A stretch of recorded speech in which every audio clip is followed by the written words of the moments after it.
I like animal role-playing, which feels to me humiliating. I like to be used as furniture, and I'm switch in my desires. A sexual activity is considered sadomasochistic when sexual pleasure is obtained from at least one of these three aspects: pain, control, and humiliation. As a result, sadomasochistic activities do not always involve humiliation. Humiliation can be carried out verbally or in the form of activities or roles that create a sense of humiliation in the masochist. Some forms of verbal humiliation, such as dirty talking, may also be used in so-called vanilla sex as well. Evaluating what counts as humiliating is purely subjective.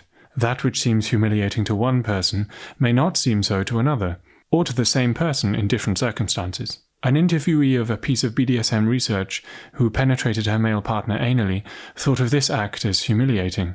Her partner, however, did not share this interpretation. What we did in my mind was a humiliation of that person. I was humiliating him, and he didn't know that. Another interviewee mentions, In the case of humiliation, I like choking her while kissing. Slapping too. Or to take control of her head and neck and direct it in any direction I want, for example towards my penis or face. From the outside, these things may seem humiliating, but I do not want to make her feel humiliated. What is the psychological function of humiliation for masochists?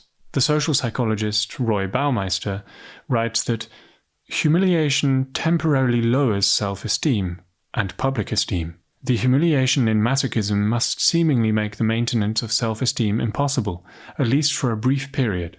Humiliation not only makes it impossible to maintain self-esteem, but also to maintain one's familiar and everyday identity. Masochists seem deliberately to seek out actions that will be incompatible with that identity. My personality in the workplace, etc., is not such that someone from the outside can understand what my desires are. Interestingly, I mostly lead people in the workplace. Maybe it contrasts with the way I am in bed. Someone who gains sexual pleasure from being used as furniture may not define his identity in everyday life in such passive terms.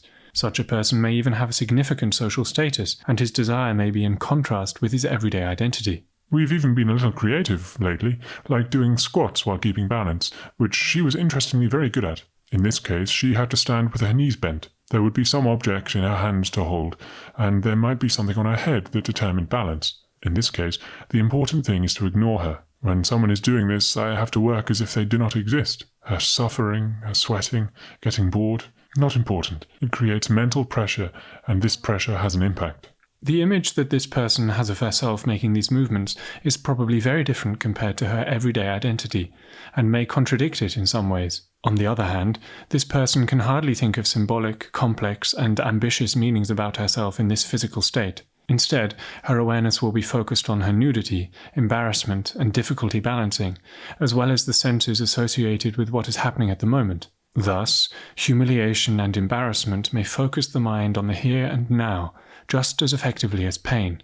The master-slave relationship is appealing to some masochists. Baumeister believes that the assimilation of a masochist to a slave is clear evidence that humiliation is accompanied by denial of one's identity. It is clear that not all masochists tend to be humiliated, and not all of those do have a tendency to be enslaved. However, examining slavery and masochism as a form of deep humiliation can also help us understand other forms of humiliation. Baumeister writes about slavery. The inherent and original meaning of slavery is social death, that is, the death of the person's social identity. Slavery originated in ancient civilization as a substitute for being killed in war. Becoming a slave was originally a symbolic replacement for physical death. Socially, slaves have almost always been treated as if they were dead or non-existent. The slave is treated as someone without family ties, without social rank or status, without human rights, without opinions or beliefs or values, without ideology, without ancestors, and so forth. When a free person becomes enslaved, that person's social identity comes to an abrupt end. In short, the essential meaning of slavery is loss of personhood.